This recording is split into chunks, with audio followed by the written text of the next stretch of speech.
welcome to the news on Magic Bricks now. I'm Amita Balachandra. Let's take a look at the top headlines.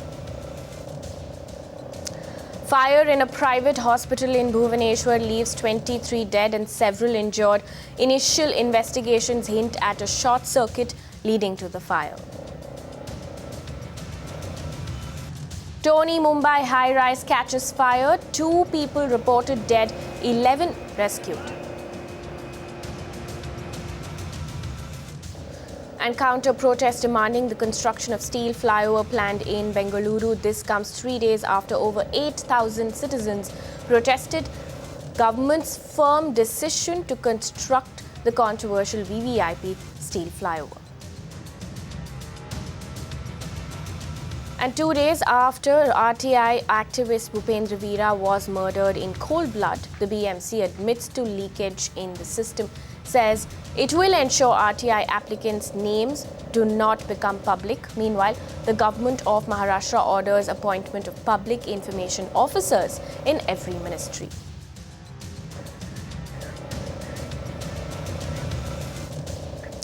Straight up to our top story, some shocking news now. 23 people are reported dead after a fire broke out inside a ward at a private hospital in Bhubaneswar.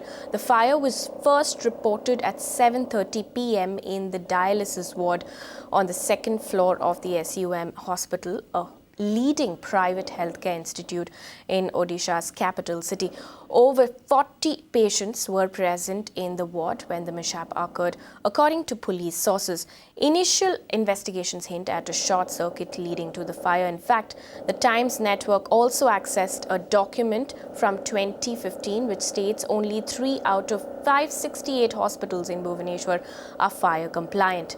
Times now spoke to DG Fire Services, who said that audit was conducted in 2013 and the hospital was questioned on fire safety measures then. There was a very elaborate audit done in the year 2013 and a series of instructions had been given for them to follow up certain shortcomings that had been found at the time of the audit, which they were asked to comply to. So what happened is, after the operation yesterday, the certain things which I came to learn, and this morning I had a review meeting with my officers who were deployed yesterday. And following that, actually we, along with my staff, I had an inspection of the hospital premises this morning. Yeah, and thereafter, well, we've come to certain conclusions which I'll be intimating to the government very shortly. Perhaps it may not be very appropriate to sort of disclose this right now. So it will be a matter of a day or two after from the government. I think I'd like to emphasize that the fire service staff, my staff, have done excellent work, and irrespective of whoever might claim what and how much work had been done by our team responded in barely 10 minutes time, and they've done wonderful job. And I'm absolutely convinced had they not acted when they did, the casualty figure would have been a lot higher. As of now, when they will not be appropriate to talk about that, because I'll like to, as you know, there's a high-level inquiry into the whole thing, and our report to the government will also be taken into some consideration there as well. So as of now, as of the moment, perhaps it may not be appropriate to disclose what it is. Now, 23 reported dead in hospital fire in Bhubaneswar. There, Tamal was present at the site. He files this report. I'm on the first floor of some hospital, and if I can quickly show you the situation around, this is the closest we could get to the spot. We have been told that the fire started from dialysis store, and because the store had a lot of acid and other chemicals, fire spread like a wildfire and had reached up to the ICU ward. Now this is the lane. We are not supposed to be going there, but this is the particular lane. We can actually show you. This is what takes you to dialysis store, and from there right would take you to the ICU ward. Now, yes, the floor out here bears the telltale sign of the fight which happened yesterday, very late, while firefighting officials were trying to contain the situation. You know. We are right inside that hospital. Remember, actually, which witnessed the death of 19 patients here. Look at what's left here. The media obviously is not not allowed inside, but this is what we are trying to get to you.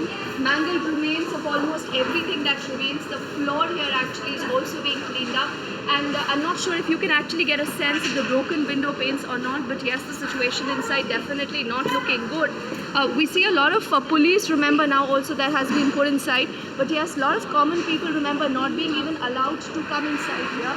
But as I did mention, this is that entire portion, remember, the fire actually started from the first floor, that is the dialysis unit, and it's only then when patients realize something is going wrong, they almost panicked. When they panicked, they ran, in fact, towards the outside of the building. And this is why we see a huge length of that entire corridor there that is now being washed and cleaned. And the hospital, remember, still is silent, but look at what they are doing. Many would say that this could be a cover-up, because this is important evidence that still could have been covered up. So unless the hospital really, remember, comes out and puts out its stand about why in fact is it cleaning the entire area, why is media not allowed inside, we do not know what happened. But yes, in the middle of all this, you see a lot of movement that is still happening inside the hospital, but yes, it is restricted. We've spoken to some patients here. Patients say that no one came to really help them out. They do not even know whether they did hear any fire alarm buzzing or not. And let's not forget that this is a big hospital, and there are obviously wards that, remember, the hospital has put out, which is talking about fire exits. It's talking about a fire escape route. But was anyone really able to help these patients or not? There is no clarity on that. There are 23 reported dead in hospital fire. Let's also listen in to some political reactions. Grieved by this tragic incident. The government will see that all the costs for the injured will be looked after, and I've ordered an RDC inquiry into this whole matter. दर्दनाक घटना उड़ीसा में सम अस्पताल में घटी, जिसमें ICU में short circuit के कारण आग लगी है, ऐसा बताया जा रहा है। उसी समय आदरणीय प्रधानमंत्री जी का निर्देश मुझे आया कि हम सारी व्यवस्थाओं को देखें और स्वास्थ्य की दृष्टि से जो वहाँ पेशेंट्स हैं उनका इंतज़ामात को देखा जाए। उसी समय हम लोगों ने All India Institute of Medical Sciences Bhubaneswar उसको सतर्क किया। वहाँ हमारे रात से ही डायरेक्टर, मेडिकल सुपरिटेंडेंट और स्पेशलिस्ट और सभी डॉक्टर्स मौजूद हैं। लगभग 30 patients All India Institute of Medical Sciences में आए हैं जिनका उपचार चल रहा है, और सभी तरीके की फैसिलिटीज़ हम लोगों ने प्रदान की हैं। वहीं पास के गवर्नमेंट हॉस्पिटल, जो उड़ीसा के गवर्नमेंट हॉस्पिटल है, शायद उसका नाम कैपिटल हॉस्पिटल है, वहाँ भी काफ़ी मरीज़ हैं। हमने कहा है कि जिन मरीज़ों को उपचार की दृष्टि से all India Institute of Medical sciences लाना है, उनको हम लाएं और हम पूरी व्यवस्था उनकी करेंगे। भारत सरकार के अधिकारी प्रदेश सरकार के अधिकारियों के साथ संपर्क में हैं और सारी व्यवस्थाएं पेशेंट्स को दी जा रही हैं। इस समय हम जो हमारे जिनकी इस घटना में जाने गई हैं, ये बहुत दुखद समाचार है, और हम यही कहते हैं कि उनकी आत्मा को शांति मिले, परिवार को शक्ति मिले कि वो इस दुख को सह सके, और जो पेशेंट्स हैं जिनको उपचार चल रहा है वो उनकी स्पीडी रिकवरी हो, ऐसा हम मानते हैं।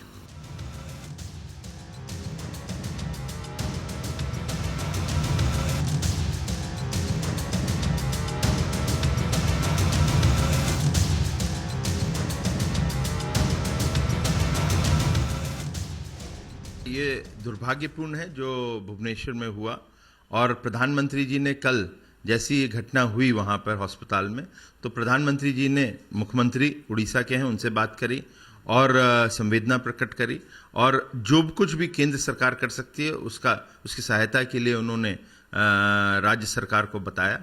और साथ ही साथ भारतीय जनता पार्टी के राष्ट्रीय अध्यक्ष अमित शाह जी ने भी संवेदना प्रकट करते हुए पार्टी के स्टेट यूनिट को कहा कि आप जो कुछ भी कर सकते हैं वो पूरा करिए, मदद करिए, बढ़ के मदद करिए, जो परिवार जिनके लोग मरे हैं और साथ ही साथ जो घायल भी हुए हैं। तो ये दुखद चीज़ है, और हम लोग उम्मीद करते हैं कि राज्य सरकार इसको गंभीरता से लेते हुए और प्रयास करेगी कि इस तरह की घटनाएं ना हों। Could this tragedy be averted, sir? That's the question essentially in everyone's mind. Could this tragedy be avoided and averted, sir? We should not say because it was not avoided. It was not avoided.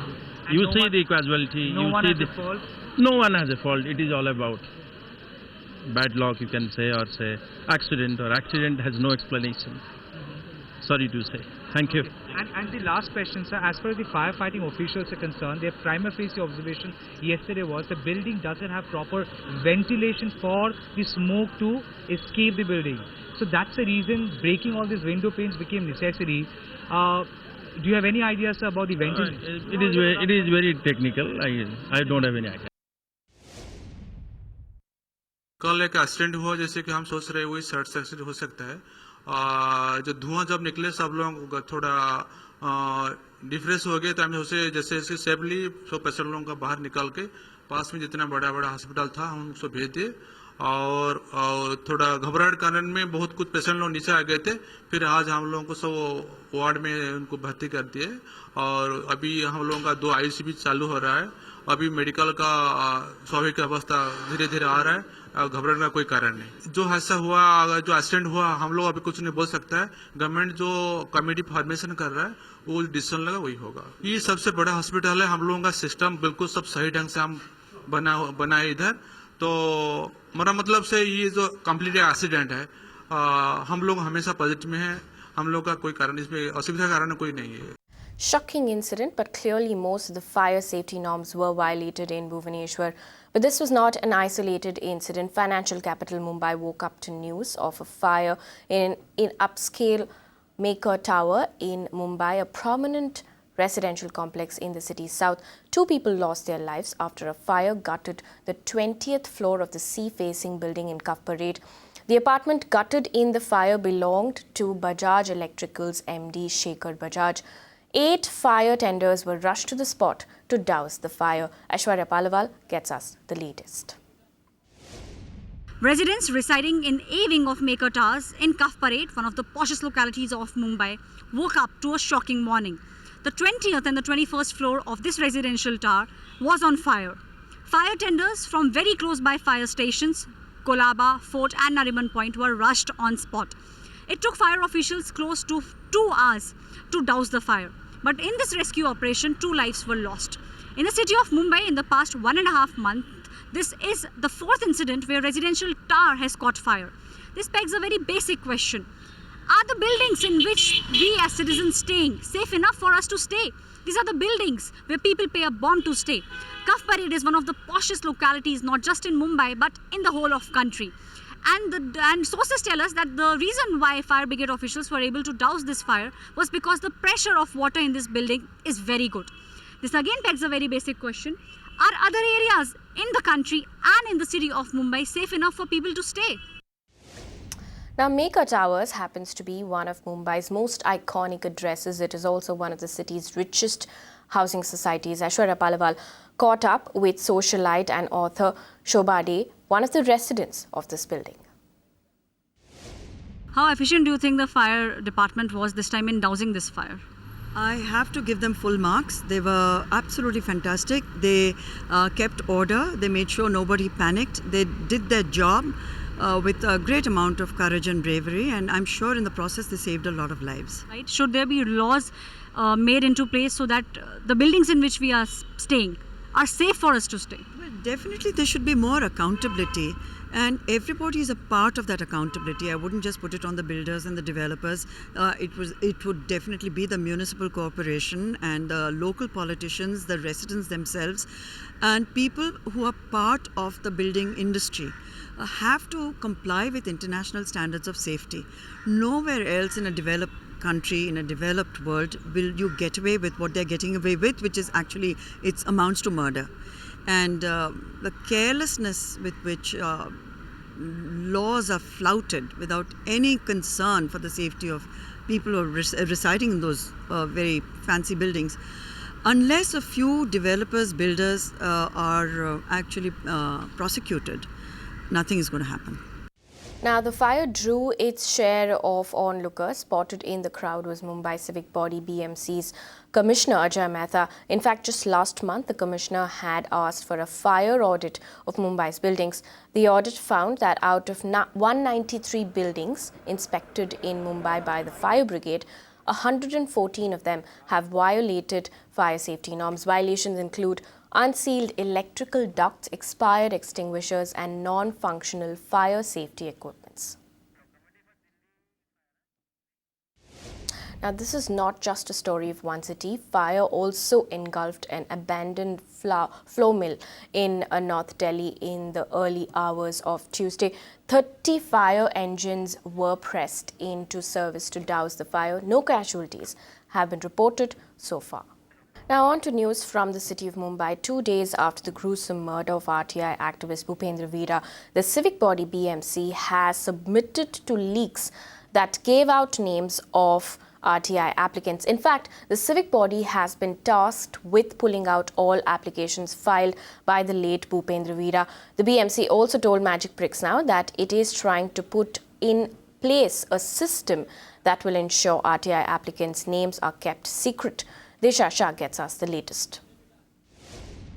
The Maharashtra Information Commission on Monday directed all the government agencies, including Mumbai civic body BMC, to release and review all the RTI pleas filed by the late RTI activist Bhupendra Veera and make that information available on the public domain by 31st of October. In fact, at this point in time, what we have got to know from the BMC officials is that after receiving an order from the Maharashtra Information Commission, the civic chief Ajay Mehta has directed all the public information officer in the BMC to collect all the RTI applications that were filed by the late Veera. In fact, at this point in time, what we have understood so far is that close to 150 RTI applications is what the public information officers found filed by the late Veera, and they say that the count is more. And in fact, these applications, the civic chief has asked them to submit it by this week end, and then all the applications will be reviewed by the civic chief, and that information will be made available on the public domain. That's on BMC website by 31st of October. So at this point in time, BMC confirms to Magic Bricks Now that they will put all the information on the public domain by 31st of October. In fact, BMC also admitted, saying that there were leakages in the system till date, due to which the names of the RTI applicants used to get disclosed, but they say that they are coming up with a permanent solution to ensure that the names of the RTI applicants remains confidential and is not disclosed to anybody except for the BMC and the police officials involved in the case. In fact, not only the Mumbai civic body, but even the chief minister last Thursday had ordered that every ministry should have a public information officer whose role will be to provide any information to the public sought under RTI related to ministers or ministries' decisions. So now, which also means that now all the important file notings of all the ministers and ministries of state would be available to the public under the RTI Act. This is Isha Shah reporting here for Magic Bricks Now. Now, moving on to the ongoing Kaveri water dispute, the Supreme Court of India has directed the state of Karnataka to release 2,000 cusecs of water to Tamil Nadu until further orders. In the meantime, the Supreme Court has also noted that both the states are in dire need for water, and it strictly asks both states to maintain peace and harmony. I quote, citizenry common sense should prevail, especially when the dispute is before us and we're trying to resolve the crisis. We warn you with absolute seriousness that citizens cannot be a law unto themselves. Peace must be maintained. Mutual respect between both states and its citizens should prevail, unquote, said the Supreme Court. We also have Nasir Hussain from the Congress party on the phone line with us. Mr. Hussain, thank you so much for joining us here on Magic Bricks Now. First of all, tell us now, the Karnataka government will now have to release 2,000 cusecs of water to Tamil Nadu. This despite Mr. Jha's report stating that both states are in dire need of water. What is Karnataka's stand at this point? See, the Supreme Court has given a decision the government will examine the order. And since the government now has a mandate from the legislature to take appropriate action whenever the situation demands. So going by the Supreme Court decision, I feel the government will meet, the cabinet will meet, they will examine and discuss the order, and then they will take a stand on that. Will the Karnataka government comply with this order at this point? I really can't say, because the Karnataka government is already already complying with the earlier Supreme Court order. So I don't feel there should be any problem in complying in this order. But they could also call a cabinet meeting at the earliest and discuss, examine and discuss the entire order, and then maybe take a stand on that. Also tell me this, Mr. Hussain, now the Supreme Court has strictly asked both states to maintain peace and harmony. What is Karnataka government going to do to maintain peace in the state of Karnataka? See, any government in any state or in the center will have to maintain law and order in their respective states. So there is no question as to why the government can allow anybody to go berserk or anybody to take law in their hands. Karnataka government in the past, except for one day when those buses were burned, has taken control of the situation whenever the situation demanded. And they have promised not only the central government and the courts, but also going by the track record of Siddaramaiah government, I'm sure that they will see to it that nothing untoward incident take place in those areas of Kaveri Basin where it has been a disturbed situation for the past few weeks. Also, there's been no word on the Kaveri Management Board. Tell us, what are you hearing at this point on that, considering the Karnataka government did not want the Kaveri Management Board to be set up? Yeah, I think the Council for the Central Government itself, I think, has submitted a petition in the Supreme Court saying that that the management board will not be formed immediately, but it will be formed later on when there is a full-fledged discussion in the Parliament, and it will come only through an act of Parliament. Of something of that sort he has already presented to the court, and the court is also going slow on that. Also tell us this, one last question. Will the Karnataka government call for an assembly session now to take a call on this? I don't think so, because when the last special assembly session was convened, a decision was taken whereby the water will be released both for drinking and agricultural purposes. That means agricultural purposes both in Karnataka and Tamil Nadu too. That was a very blanket kind of a resolution that was passed, one. Second, and also it mandated the government to take appropriate action according to the situation that arises in the city and according to the availability of the water. Now, since the legislature authorized the government of Karnataka to take a decision, I think there may be no need to convene another session or special session of the legislature there in Karnataka. But at the same time, the government can call a meeting of the Council of Ministers and then take a decision. All right, Mr. Nasir Hussain of the Congress Party telling us that it's soon to say at this point in time that there could be a meeting after all to decide whether to release water to Tamil Nadu or not. Remember, the Supreme Court has now asked the state of Karnataka to release 2,000 cusecs of water to Tamil Nadu until further orders. Moving on, the MNS party has alleged that instead of fixing the pothole menace in the city, BMC engineers were spotted playing cricket during the official duty hours. An MNS leader has in fact clicked various pictures of them playing cricket carelessly.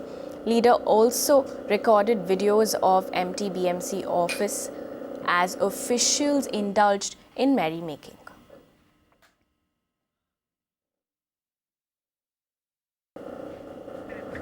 Amidst mounting pressure from all quarters, BMC Chief Ajay Mehta carried out an inspection of the repair work of the roads.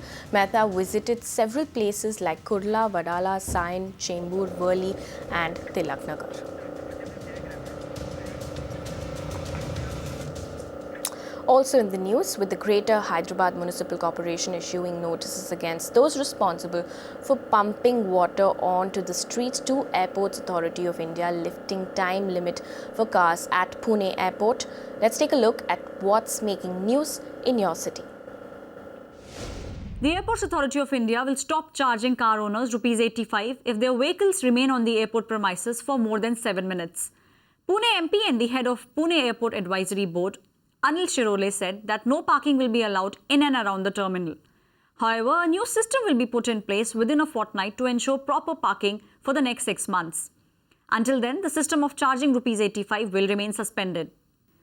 The Greater Hyderabad Municipal Corporation has decided to issue notices to those responsible for water stagnation on city roads. Municipal Commissioner Janardhan Reddy said that if any commercial establishment was found responsible, its trade license will be cancelled. He has also asked the officials to coordinate with the police and utilize CCTV camera footage to book offenders who would be seen pumping water on roads.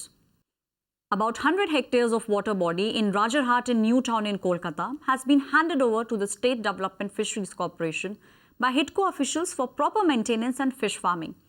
We hear the move came after Chief Minister Mamata Banerjee gave instructions on the same.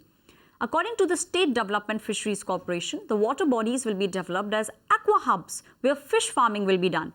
Besides, stalls selling various fish preparations will be set up. With that, it's a wrap on this edition of the news on Magic Bricks Now. Stay with Magic Bricks Now for more news and updates.